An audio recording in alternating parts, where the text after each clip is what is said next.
Tema 18. Nossa Senhora de Lourdes. Memória. Pontos a meditar. 1. As aparições na gruta. Santa Maria. Salus infirmorum. 2. O sentido da doença e da dor. 3. Santificar a dor. Recorrer a Nossa Senhora. No ano de 1858, a Imaculada Virgem Maria apareceu 18 vezes a Bernadette Soubirous em Lourdes. A primeira aparição foi no dia 11 de fevereiro. Por meio dessa menina, a Virgem chama os pecadores à conversão e a um maior espírito de oração e caridade, principalmente para com os necessitados.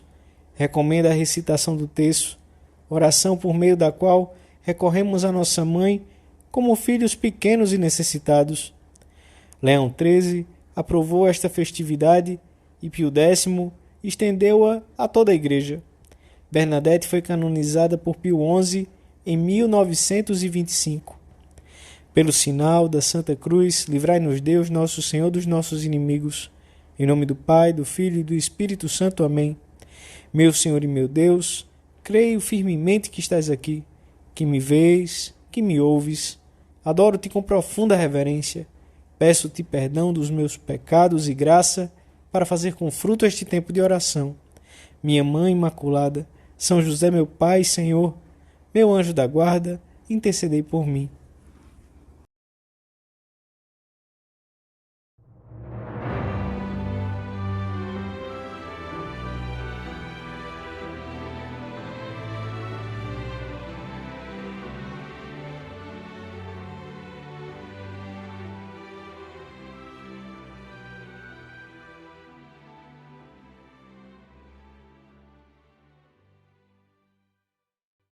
Um.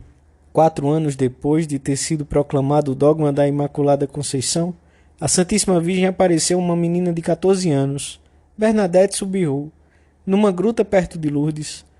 A Virgem era de tal beleza que se tornava impossível descrevê-la, conta a santa. Quando, tempos mais tarde, o escultor da gruta perguntou a Bernadette se a sua obra, que representava a Virgem, se assemelhava à aparição, ela respondeu com grande candura e simplicidade: Oh, não, Senhor, de maneira nenhuma. Não se parece em nada. A Virgem é sempre mais bela. As aparições sucederam-se durante mais de 17 dias. A menina perguntava à senhora qual o seu nome e ela sorria docemente. Finalmente, Nossa Senhora revelou-lhe que era a Imaculada Conceição. Ocorreram em Lourdes muitos prodígios nos corpos e muitos mais nas almas. Foram incontáveis as curas e muitos mais os que regressaram curados das diferentes doenças de que a alma pode sofrer. Recuperaram a fé, abriram-se a uma piedade mais profunda e enérgica ou passaram a aceitar amorosamente a vontade divina. A primeira leitura da missa propõe à nossa consideração as palavras com que o profeta Isaías consolava o povo eleito no desterro, animando-o com a esperança do retorno à Cidade Santa, onde encontrariam um consolo que um filho pequeno encontra em sua mãe. Porque isto é o que diz o Senhor: Eis que eu farei correr a paz sobre ela como um rio, e a opulência das nações como uma torrente que transborda. Sugareis o seu leite, sereis levados ao seu regaço e acariciados no seu colo. Como uma mãe acaricia o seu filhinho, assim eu vos consolarei. Ao meditarmos na festa de hoje, vemos como o Senhor quis colocar nas mãos de Maria todas as verdadeiras riquezas que nós, os homens, devemos implorar, e como nos deixou nela o consolo de que estamos tão necessitados. As 18 aparições à pequena Bernadette são uma mensagem que nos recorda a misericórdia de Deus, exercida por meio da Santa Maria.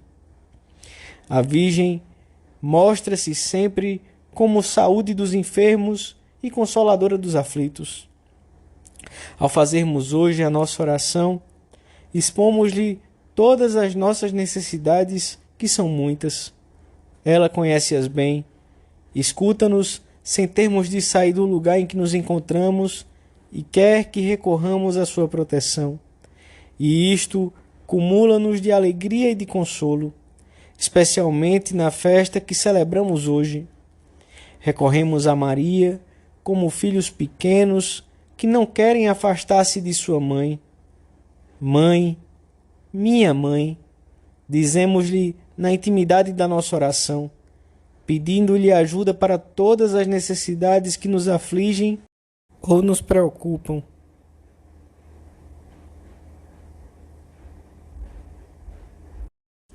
Dois.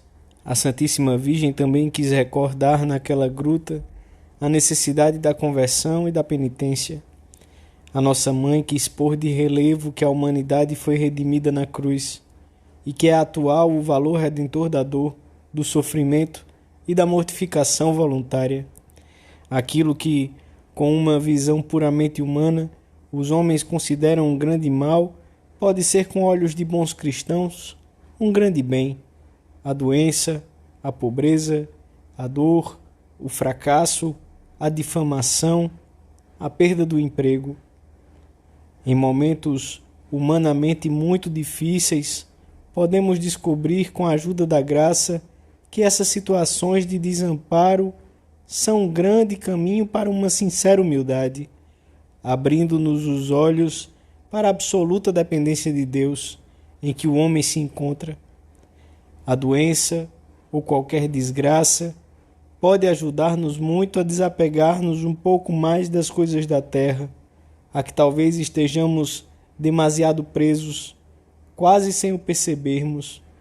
Sentimos então a necessidade de olhar para o céu e de fortalecer a esperança sobrenatural, ao verificarmos a fragilidade das esperanças humanas. A doença ajuda-nos a confiar mais em Deus, que nunca nos prova acima das nossas forças, e abandonar-nos plenamente nos seus braços fortes de Pai. Deus conhece bem as nossas forças e nunca nos pedirá mais do que aquilo que podemos dar. Qualquer infelicidade é uma boa ocasião para pormos em prática o conselho de Santo Agostinho: fazer o que se pode e pedir o que não se pode, pois o Senhor não manda coisas impossíveis. A grande prova de amor que podemos dar é aceitar a doença e a própria morte, entregando a vida como oblação e sacrifício por Cristo, para o bem de todo o seu corpo místico, a Igreja. As nossas penas e dores perdem a sua carga de amargura quando se elevam ao céu. As penas são asas, diz uma antiga expressão latina. Uma doença pode converter-se em asas que nos elevem até Deus. Como é diferente uma doença que acolhemos com fé e humildade de uma outra que, pelo contrário, recebemos com pouca fé, mal-humorados, magoados ou tristes.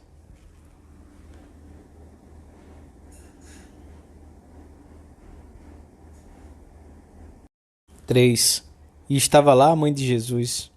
Vemos com alegria como é enorme a variedade de tipos e condições de pessoas que se aproximam dos santuários da Virgem e se prostram aos seus pés. Talvez não se aproximassem se não tivessem experimentado a debilidade, a dor ou a necessidade própria ou alheia. Referindo-se à festa de hoje, o Papa João Paulo II perguntava-se por que pessoas tão diversas se dirigem à gruta onde ocorreram as aparições e respondia: porque sabem que ali, como em Caná, está a mãe de Jesus, e onde ela está, não pode faltar o seu filho. Esta é a certeza que arrasta as multidões que todos os anos, como uma avalanche, se dirigem a Lourdes à procura de um alívio, de um consolo, de uma esperança. A cura milagrosa, no entanto, é, apesar de tudo, um acontecimento excepcional. A potência salvífica de Cristo, obtida por intercessão de sua mãe, revela-se em Lourdes sobretudo no âmbito espiritual, nos corações dos doentes. Ela faz ouvir a voz do Filho que dissolve prodigiosamente os tumores da acritude e da rebelião, e restitui a vista aos olhos da alma, para que possam ver sob uma luz nova o mundo, os outros, o seu próprio destino. O Senhor, a quem a sua mãe sempre nos conduz, amava os doentes. São Pedro resume a sua vida nestas poucas palavras. Jesus de Nazaré passou fazendo bem e curando. Os evangelhos não se cansam de mencionar a misericórdia do Mestre para com os que sofriam na alma ou no corpo. Grande parte do seu ministério aqui na terra dedicou o Senhor a curar os doentes e a consolar os aflitos. Era sensível a todo o sofrimento humano, tanto do corpo como da alma. Ele é compassivo e espera da nossa parte que empreguemos os meios ao nosso alcance para sairmos de uma doença ou de uma situação difícil. E nunca permitirá provas que estejam acima das nossas forças. Dar-nos-á em todos os instantes as graças suficientes para que essas circunstâncias dolorosas não nos afastem dele. Podemos pedir-lhe a cura ou que se resolvam os problemas que pesam sobre nós, mas devemos, sobretudo, pedir-lhe docilidade à graça, para que nessas circunstâncias, nessas e não em outras, saibamos crescer na fé, na esperança e na caridade. Experimentaremos também um grande alívio nos nossos sofrimentos se não pensarmos excessivamente neles, por termos deixado essas penas nas mãos de Deus, como também se não pensarmos nas consequências futuras dos males que nos acometem, pois ainda não temos as graças necessárias para suportá-las. E talvez não se apresentem.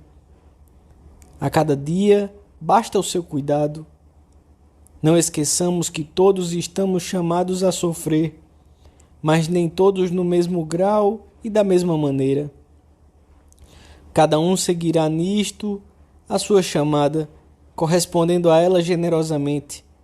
O sofrimento, que do ponto de vista humano é tão desagradável, converte-se em fonte de santificação e de apostolado quando o aceitamos com amor e em união com Jesus, corredimindo com Ele, sentindo-nos filhos de Deus, especialmente nessas circunstâncias. Recorramos em tudo a Maria. Ela sempre nos atenderá.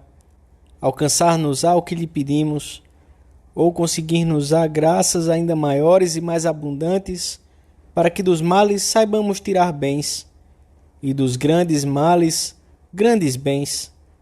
Seja qual for a nossa situação, experimentaremos sempre o seu consolo. Consolatrix afflictorum, salus infirmorum, auxilium Christianorum, ora pro eis, ora pro me. Vinde em auxílio da nossa fraqueza, ó Deus de misericórdia, e fazei que, ao recordarmos hoje a Imaculada Mãe do vosso Filho, nos vejamos livres das nossas culpas por sua intercessão. Dou-te graças, meu Deus, pelos bons propósitos, afetos e inspirações que me comunicaste nesta meditação. Peço-te ajuda para os pôr em prática. Minha Mãe Imaculada, São José, meu Pai, Senhor, meu anjo da guarda, intercedei por mim.